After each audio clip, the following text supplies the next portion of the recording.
أعوذ بالله من الشيطان الرجيم بسم الله الرحمن الرحيم بڑائی و کبریائی رب العالمین کے لیے ہی ہے، اور درود و سلام ہو محمد رسول اللہ صلی اللہ علیہ وسلم پر، جنہیں اللہ تعالیٰ نے سارے کائنات کے لیے رحمت بنا کر مبعوث کیا۔ میں اللہ رب العزت کی بارگاہ میں دعا کرتا ہوں کہ اللہ سبحانہ و تعالی جس طرح ہمیں اس مبارک گھڑی میں ان مبارک چہروں کے ساتھ اس مبارک مقام میں اللہ نے جمع کیا ہے، اسی طرح ہمیں جنت الفردوس میں جمع کریں، آمین یا رب العالمین۔ اور میں دعا کرتا ہوں کہ اللہ سبحانہ و تعالی رمضان کے اس مبارک مہینے سے ہمیں بھرپور فائدہ اٹھانے کی توفیق بخشے، ہماری ذکر و اذکار، تلاوت کلام پاک اور ہماری آہوں کو سنیں، آمین یا رب العالمین، اور جن کے پاداش میں ہماری گردنوں کو جہنم سے رہا کریں، آمین یا رب العالمین۔ رمضان کا مہینہ ایسے لگتا ہے کہ چند گھنٹے پہلے داخل ہوا، لیکن دیکھتے ہی دیکھتے اس کے 11-12 دن تو نکل گئے ہیں بڑی تیزی کے ساتھ۔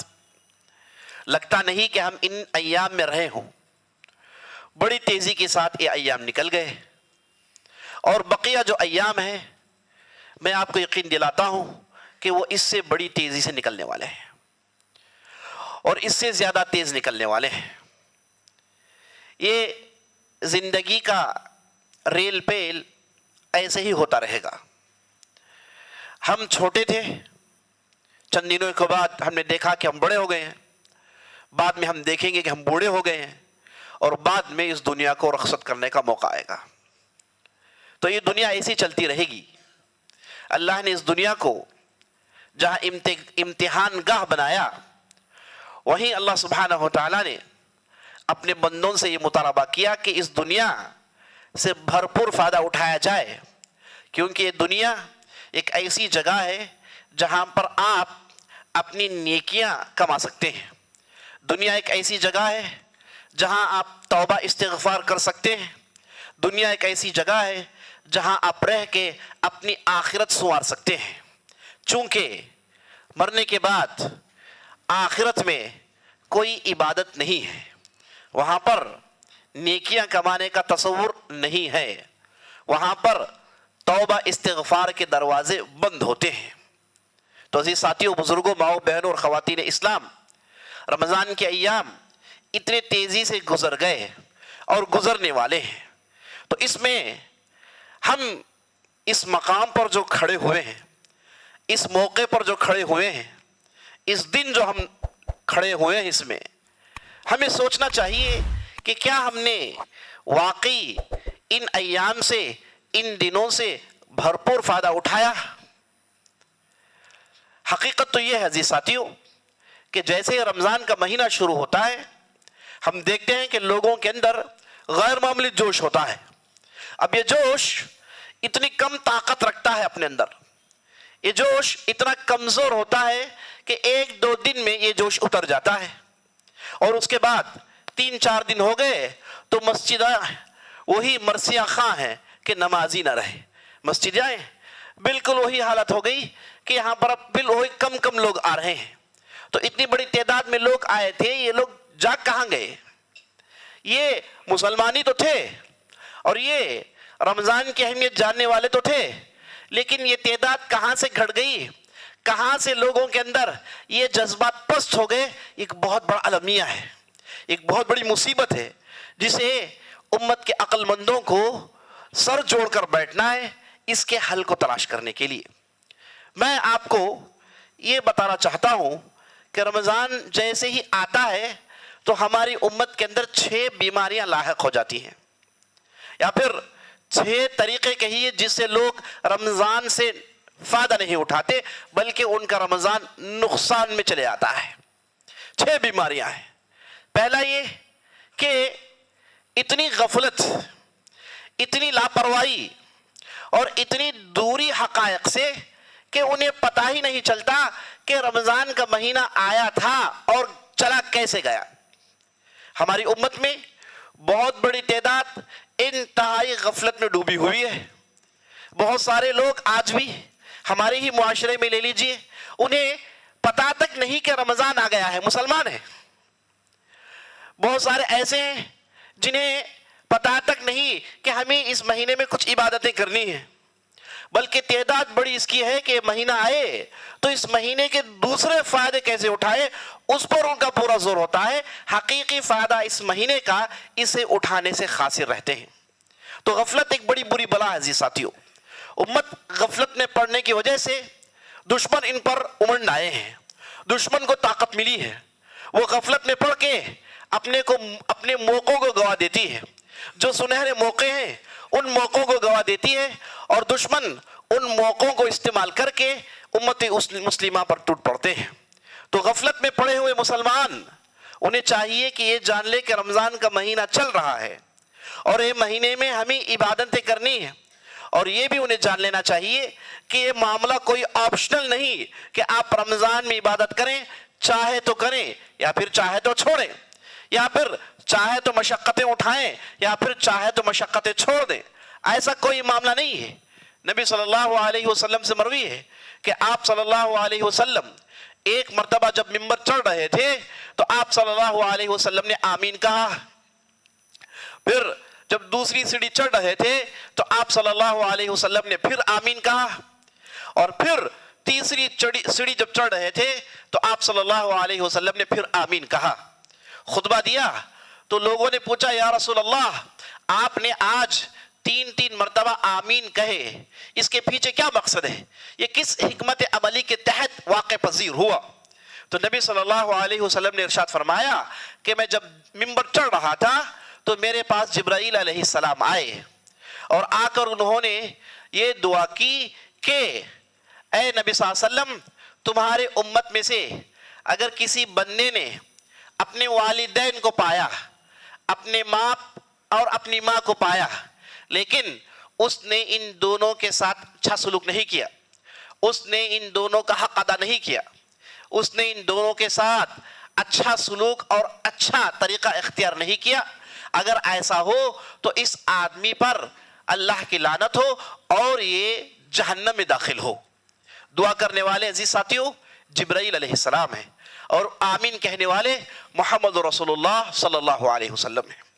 پھر نبی صلی اللہ علیہ وسلم نے کہا کہ پھر جبرائیل علیہ السلام نے دوسری دعا کی، اس میں جبرائیل علیہ السلام نے یہ کہا کہ میں اگر کسی کے یہاں میرے نام کا ذکر آئے اور اس صاحب نے مجھ پر صلوات نہیں بھیجا، اس نے صلی اللہ علیہ وسلم نہیں کہا، تو اس کے لیے بربادی ہو اور وہ جہنم میں داخل ہو۔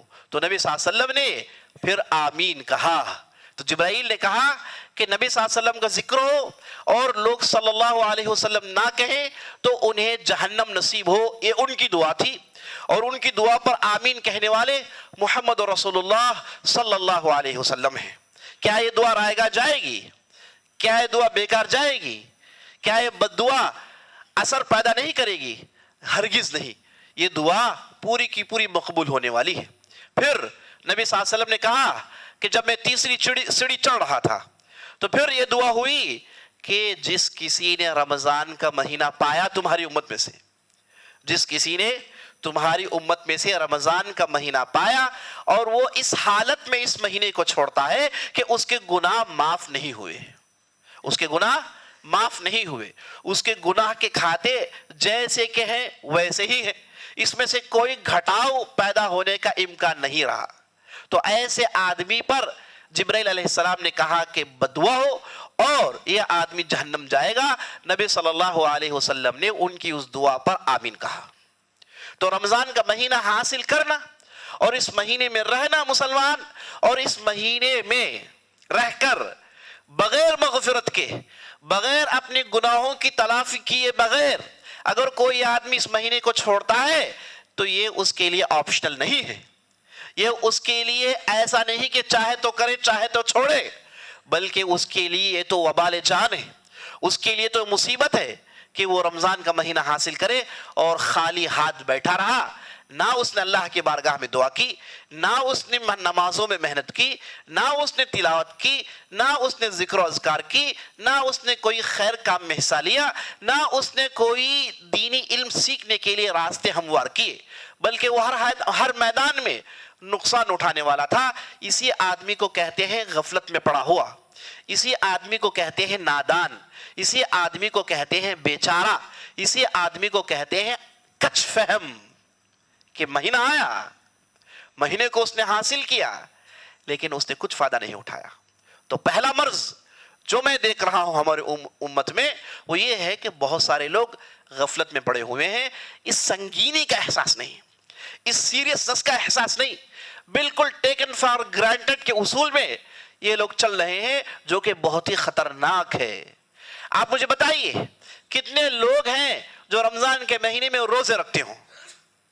کتنے لوگ ہیں جو رمضان کے مہینے میں، مسلمانوں کی بات کر رہا ہوں، کتنے مسلمان ہیں جو رمضان کے مہینے میں پنجگانے نماز پڑھتے ہوں؟ میں آپ کو کہوں گا 20% بھی نہیں ہے، میں آپ کو کہوں گا 20% بھی نہیں، بلکہ اس سے کم فیصد ہے، اور اس سے زیادہ کی تعداد ان دونوں چیزوں سے غفلت برت رہی ہے۔ اللہ المستعان۔ تو غفلت سے باہر آنا چاہیے۔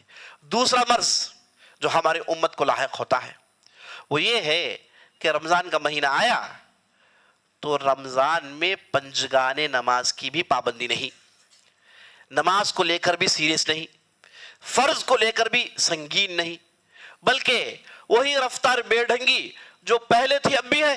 رمضان ہو غیر رمضان ہو نماز میں کوئی تبدیلی نہیں آئی تو تھی شروع میں 2-3 دن کے لیے، اور پھر آئے گی ختم کی رات میں، اور اس کے بعد یہ چلے جائے گی۔ ایسے لگتا ہے کہ رمضان کے شروع میں اور ختم کی رات ہی رمضان ہے، اور بقیہ راتیں گویا کہ رمضان ہے ہی نہیں، بقیہ ایام گویا کہ رمضان ہے ہی نہیں۔ کتنی بڑی غفلت کی بات، کتنا بڑا نقصان ہے، اور کتنا بڑا گھناؤنا، یہ کتنی بڑی گھناؤنی حرکت ہے جس کی وجہ سے جہنم نصیب آئے گی، جنت میں داخل ہونے کا امکان نہیں۔ تو عزیز ساتھیو، پنجگانے نماز کی پابندی اور اس تعلق سے بے اہتمامی ہم اس مہینے میں دیکھتے ہیں۔ کتنے ایسے ہیں جو تکبیرۃ الاحرام کے ساتھ ہر نماز میں داخل ہوتے ہیں، اور آپ کو یہ معلوم ہونا چاہیے کہ نبی صلی اللہ علیہ وسلم نے ارشاد فرمایا، اگر کسی نے 40 دن تک ہر نماز تکبیرۃ الاحرام کے ساتھ اس نے شروع کی، جیسے ہی امام اللہ اکبر کہتے ہیں وہ امام کے پیچھے کھڑا ہوا ہے، اگر کسی نے 40 دن یہ کر لیا تو نبی صلی اللہ علیہ وسلم کہتے ہیں کہ یہ نفاق کے بو و باس سے باہر نکل گیا۔ اس آدمی پر نفاق کے کرے نہیں لگ سکتے، اس آدمی پر نفاق کے دھبے نہیں لگ سکتے، یہ نفاق سے بری ہو جاتا ہے 40 دن تکبیرۃ الاحرام کے ساتھ۔ تو عزیز ساتھیو بتائیے کہ رمضان کے اس مبارک مہینے میں ہم اس پر کہاں سے عمل کر رہے ہیں؟ بلکہ رمضان کے مہینے میں تو یہ دیکھنے کو ملتا ہے کہ بڑی آسانی سے جماعتوں کو چھوڑ کے اور بعد میں اسے قضا کرنے کا منظر ہم دیکھتے ہیں۔ اللہ حفاظت فرمائے۔ اور رمضان کا مہینہ یہ نماز کا مہینہ ہے، یہ تراویح کا مہینہ ہے، یہ تہجد کا مہینہ ہے۔ اصل میں کھوتائی، اصل میں بد اہتمامی تو یہ بہت بڑی مصیبت ہے۔ اور تیسرا مرض جو امت کو لاحق ہوتا ہے اس مہینے میں وہ یہ ہے کہ غیر ضروری دیر رات تک جاگنا، غیر ضروری۔ آپ ان سے کہیے کہ بھائی آئیے دینی باتیں سنیے، دین کے بارے میں واعظ و نصیحت ہو رہی ہے، اللہ کے کلام کو پڑھا جا رہا ہے، اس کی تفسیر سنائی جا رہی ہے، یا پھر دوسرے اہم موضوعات پر گفتگو ہو رہی ہے جس سے آپ علم حاصل کر سکتے ہیں، اپنے کھاتے میں علم کو ایڈ کر سکتے ہیں۔ اور علم سیکھنا، علمی مجالس پر بیٹھنا، یاد رکھ لیجئے تمام نفل عبادتوں میں سب سے افضل عبادت ہے۔ جتنی بھی نفل عبادتیں ہیں، یہ تراویح نفل عبادت ہے، تہجد نفل عبادت ہے، جتنی بھی نفل عبادتیں ہیں ان تمام عبادتوں میں سب سے سر کا درجہ رکھنے والی عبادت اللہ کے راہ میں علم حاصل کرنا، دین کی باتیں جاننا، دین کی جانکاری جمانا۔ لیکن ہمارے لوگ سڑکوں میں، نکڑوں میں، چائے کی دکانوں میں، بازاروں میں، ہوٹلوں میں اور کیا بتاؤں میں، ان علاقوں میں اپنا وقت صرف کرنے میں ذرا بھی انہیں ان کے گالوں میں جو نہیں دیکھتا، بلکہ وہ تو یہ سمجھتے ہیں کہ رمضان کا طریقہ ہی یہی ہے کہ آدمی راتوں کو جاگے، اپنے دوست و احباب سے گفتگو کرے، ساری دنیا کے موضوعات پر گفتگو کرے۔ ایسے لگتا ہے ان کے جماوڑے کو دیکھ کر کہ یہی لوگ ہیں جو یہاں پر کھڑ کے فیصلہ کرنے والے ہیں کہ اسرائیل فلسطین چھوڑے گا کہ نہیں چھوڑے گا۔ یہ وہی لوگ ہیں جو یہاں کھڑ کے فیصلہ کرنے والے روس یوکرین چھوڑے گا کہ نہیں چھوڑے گا، یہاں کھڑ کے فیصلہ کرنے والے۔ اتنا سیریسنس، دنیا کے سارے موضوعات پر گفتگو اور دین کے بارے میں کچھ بھی نہیں۔ دین تو رمضان میں گنجی پینے کا نام، بڑے کھانے کا نام، اور سحری جہاں کہیں بھی ہو اس کے لیے تلاش کر کے پہنچنے کا نام ہم نے سمجھ لیا ہے۔ دیکھیے ہم کتنے بے وقوف لوگ ہیں، اللہ حفاظت فرمائے، کتنے غفلت میں پڑے ہوئے ہیں۔ رمضان کو ہم کیسے ڈیل کر رہے ہیں، کیسے ڈیل کر رہے ہیں، کیسے اس کا احترام کر رہے ہیں۔ دیکھیے یہ انتہائی توہین ہے، اور یہ توہین کا نتیجہ کیا، اس توہین کا پاداش کیا، میں نے آپ کو بتا دیا حدیث نبی صلی اللہ علیہ وسلم کی بدعا اور جہنم میں رسیدگی، اللہ حفاظت فرمائے۔ تو یہ تیسرا مرض کہ رات رات تک جاگے رہنا، غیر ضروری باتوں میں ملوث ہونا، غیر ضروری باتیں، غیبتیں، چغل خوریاں، ساری یہی سے شروع ہوتی ہیں۔ اب اس میں بعض لوگ نہ ان کے پاس تراویح کا اہتمام، نہ ان کے پاس تہجد کا اہتمام، نہ ان کے پاس روزے کا اہتمام، نہ انہوں نے قرآن پڑھا، نہ انہوں نے قرآن میں چند اجزا پڑھے، یہ سب انہوں نے نہیں کیا۔ یہ تیز و ترار ہو جاتے ہیں دین کے مسائل کو لے کر کہ 8 رکعت کی تراویح ہے یا پھر 20 رکعت کی تراویح ہے، فلاں جماعت کیا کہہ رہی ہے، فلاں جماعت کیا کہہ رہی ہے۔ سارا جوش، سارا شور شرابہ، سارا غلغلہ اسی کو لے کر ہے۔ ارے بھائی 8 کی 20 پڑھو تو صحیح، نماز میں تراویح کے لیے کھڑو تو صحیح، عبادت کرو تو صحیح، اس سے استفادہ کرو تو صحیح۔ رمضان کے بعد گفتگو کر لینا، رمضان کے بعد ڈسکس کر لینا، کیونکہ رمضان کے بعد تو کر نہیں سکتے، کیونکہ رمضان کے بعد تو پکچروں کے بارے میں بات کرنا ہے، رمضان کے بارے میں تو سیاست کے بارے میں بات کرنا ہے، رمضان کے بعد تو دوسرے کاموں میں ملوث ہونا ہے۔ صرف رمضان کا مہینہ ہے جس میں ان کا دین اتنا جوش مارتا ہے کہ مسائل میں الجھے ہوئے ہیں، اور شیطان انہیں مسائل میں الجھ کر حقیقی میدان لے جاتا ہے، اللہ حفاظت فرمائے۔ تو چوتھا مرض جو اس امت کو لاحق ہوتا ہے رمضان کی ایام میں، وہ یہ کہ کثرت الاکل، خوب کھانا۔ یہ انہوں نے جہاں ناشتہ چھوڑا، جہاں دوپہر کا کھانا چھوڑا، یہ لوگ ایسے ہی سمجھتے ہیں، حالانکہ اس کے بدلے 4-5 مرتبہ تو کھا جاتے ہیں، ہے کہ نہیں؟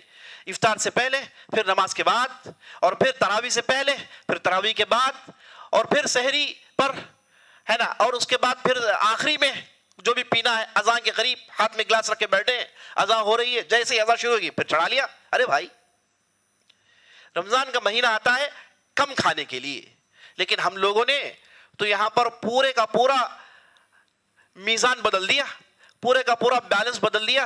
میں تو ایسے لوگوں کو دیکھ رہا ہوں جن کے ویٹس بڑھ گئے ہیں 10 دن میں، ماشاءاللہ تبارک اللہ، ہے نا۔ کیسے بھائی آپ کا ویٹ کتنا بڑھ گیا؟ کیونکہ انہوں نے جتنی بھی دعوتیں سب کسی کو نہیں چھوڑا ہے نا، جتنے بھی ہوٹل ہیں سب کو انہوں نے کور کر لیا ہے، سب ڈنر میں اور سحری میں انہوں نے ضائع کر دیا، اللہ حفاظت فرمائے۔ جو آدمی زیادہ کھاتا ہے تو 5ویں مرض میں لاحق ہو جاتا ہے، پڑ جاتا ہے۔ کیا ہے 5واں مرض؟ خوب سونا۔ اب پہلے سے صاحب رات بھر جگے، اور اس کے بعد سحری تو خوب ٹکایا ہے، ایسا ٹکایا ہے کہ اب 2 دن تک بھوک نہیں لگے گی۔ اب اس کے بعد یہ صاحب سوتے ہیں، اور بہت ہی توفیق والے ہوئے جو جھیل کے اپنے نیند کو فجر کی نماز پڑھ لیتے ہیں، ورنہ عام طور پر ہوتا کیا ہے کہ ابھی میں سوؤں گا، گھر والوں سے کہتے ہیں کہ مجھے فجر کے اقامت پر اٹھا دینا ہے۔ اب تو ہمارے ہاں تو صلاۃ کا سسٹم ہے، تو کہتے ہیں کہ بھائی صلاۃ میں اٹھا دینا، اور جب آدمی سوتا ہے تو دنیا کی جتنی بھی طاقتیں لوگ لگاتے ہیں اٹھانے کے لیے، وہ صاحب ٹھس سے مس نہیں ہوتے، وہ تو لیٹے رہتے ہیں۔ ان کی فجر گئی اور وہ مبارک گھڑی گیا، اور اس کے بعد لیٹے رہے، اور بعض لوگ ظہر اثر ملا کر پڑھتے ہیں، یہ بھی ہم نے دیکھا ہے، اللہ حفاظت فرمائے۔ تو جو خوب کھاتا ہے، خوب سوتا ہے، تو رمضان کا مہینہ ہم نے سارے دوسرے مذاہب کے لوگوں کو جو تصور دیا ہے وہ یہ دیا ہے کہ بھائی ہم مسلمان رمضان میں گنجی پیتے ہیں اور عید کے دن میں بریانی کھائیں گے، اور ایسے ہی ہوا ایک ہمارے پروفیسر تھے, انہوں نے کلاس میں بچوں کو جوڑا, اس میں غیر مسلمان بھی تھے, ان کا وہ دینی کلاس تھا, تو انہوں نے بچوں سے پوچھا, غیر مسلمان جو بچے تھے ان سے پوچھا کہ بھائی اسلام کے بارے میں آپ کیا جانتے ہیں؟ تو جتنے بھی غیر مسلمان بچے تھے انہوں نے کہا کہ آپ لوگ بریانی کھاتے ہیں نا, آپ لوگ بریانی کھاتے ہیں اور اس کے بعد آپ لوگ جو ہے رمضان میں گنجی وغیرہ پیتے ہیں. بھائی ہم نے جو کھانا ہے وہی پیش کیا ہے, ہم نے ہمارے قرآن کی تعلیمات کہاں پیش کی, ہم نے تقویٰ کیا چیز ہے بتایا کب, ہم نے فلاں کام کیا بتایا کب؟ اللہ المستعان. کہا جاتا ہے کہ جاپان میں ایک صاحب مسلمان تھے, وہ ایک فیکٹری میں کام کر رہے تھے, تو جیسے رمضان آیا تو زبردست پابندی, ماشاءاللہ تبارک اللہ, زبان میں زب لگ گیا ہے نا, ورنہ یہ دوسرے وقت تو کچھ اور ہوتے. تو رمضان کا مہینہ بالکل خاموش. تو وہاں کے جاپانی لوگ تھے, وہاں ایک ان کی مینیجر عورت تھی, اس نے پوچھا کہ یہ صاحب ماشاءاللہ یہ مہینے میں چند دنوں سے بہت ہی زبردست ہیں, کہ کیا معاملہ ہے؟ تو وہاں جو لوگ تھے انہوں نے کہا کہ یہ مسلمان ہیں اور یہ رمضان کا مہینہ ہے, تو رمضان کے مہینے میں لوگ جھوٹ نہیں بولتے, رمضان کے مہینے میں زبان کی پابندی کرتے ہیں, رمضان کے مہینے میں نظروں کی پابندی کرتے ہیں, رمضان کے مہینے میں خوب عبادت کرتے ہیں. تو اس جاپانی عورت نے کہا اچھا یہ کام صرف اسی مہینے میں کرتے ہیں لوگ؟ اس نے کہا یہ کام صرف اسی مہینے میں کرتے ہیں, مطلب یہ غیر رمضان میں جھوٹ بھی بولیں گے, ہے نا, جو چاہے کہیں گے, جو چاہے کریں گے. تو یہ ہمارا معاملہ عزیز ساتھیوں, اللہ حفاظت فرمائے. تو چھٹا مرض جو سب سے خطرناک, چھٹا مرض عزیز ساتھیوں, آلسی پن, کاہلی پن. آلسی پن کا مطلب کیا ہے؟ رمضان شروع ہونے سے پہلے ارادہ تھا کہ بھائی پوری تراویح پڑھے, پہلے ہی دن میں 2 تراویح چھوڑ گئی, ہے نا. رمضان کا مہینہ آیا تو پکا ارادہ تھا کہ اس بار ایک مرتبہ پورا قرآن پڑھیں گے. اس کے انہوں نے پورا ٹھانا تھا, شیڈیول بنایا تھا. رمضان کا مہینہ آیا, شروع میں 3 دن ہو نہیں پائے, پھر اس کے بعد ہفتہ اتوار آ گیا, کہا کہ نہیں پیر سے شروع کریں گے. پھر پیر آیا, پھر دوسرے کام بیزی ہو گئے, آنے والے جمعے سے شروع کروں گا انشاءاللہ, جمعے مغرب کے بعد سے, ہے نا, یہ کام صحیح ہو جائے گا. پھر جمعہ کا دن آ گیا, وہ بھی چھوڑ گیا. اچھا پہلا عشرہ چلا گیا, ٹھیک, کوئی ڈرنے کی بات نہیں, دوسرا عشرہ ہے. اب دوسرا عشرہ آئے گا تو گھر والے کہیں گے کہ بھائی شاپنگ کرنا ہے, یہ لے کے دیجیے, وہ لے کے دیجیے, وہ سامان چاہیے, یہ سامان چاہیے. پہلے سے افطار کے لیے جو شاپنگ ہوتی ہے, سارے بازار کے لوگ پریشان ہیں کہ یہ کیا ہو گیا مسلمانوں کو, یہ اتنا سٹاک کیوں کرتے ہیں, کہیں زلزلہ تو نہیں آ رہا ہے نا, یہ معاملہ ہے. اور اس کے بعد کہتے ہیں کہ بھائی آخری عشرہ, اور آخری عشرے میں گئے اور اس میں بھی وہی, اور یہ کہتے کہتے آلسی پن, ٹال مٹول, کل پرسو اترسو, کچھ بھی نہیں ہوا. کتنے لوگ ہیں جو اپنا پورا شیڈیول کر پاتے ہیں؟ تو یہ سب سے خطرناک مرض ہے آلسی پن. تو عزیز ساتھیوں, یہ مرض میں نے آپ کو اس لیے بتائے تاکہ ہم ان مرضوں سے بچیں, ان چیزوں سے باہر آئے, ان چیزوں کو ختم کریں, آلسی پن کو ختم کریں. جو بھی ہمارا پروگرام تھا اس مہینے میں کرنے کا, آج کریں. آج جو بھی آپ اللہ کے راہ میں نکلنا چاہے, آج جو بھی آپ نے ذکر و اذکار کرنا چاہا, آج جو بھی آپ نے دعا مانگنا چاہا, آج جو بھی آپ نے پڑھنا چاہا, آج اب, ہے نا. یہ سوچ کے ساتھ عزیز ساتھیوں ہم رمضان کو دوبارہ ریسٹارٹ کریں گے. آپ کے لیے اس خطبے میں پیغام یہی ہے کہ ہم ریسٹارٹ کریں, ہمارے پروگرام کو جو ہے پرانے فارمیٹ کریں, اور پھر اسے ریسٹارٹ کریں, اور پھر اسے جو ہے اینٹی وائرس وغیرہ ڈال کے اسے جو ہے پختہ کریں, تاکہ آنے والے ایام کم از کم فائدہ اٹھانے, ضائع نہ کر دے, اسی آلسی پن میں ضائع نہ کر دے. اقول قولی ھذا واستغفر اللہ لی ولکم سائر المسلمین من کل ذنب وخطیئۃ فاستغفروہ انہ الغفور الرحیم.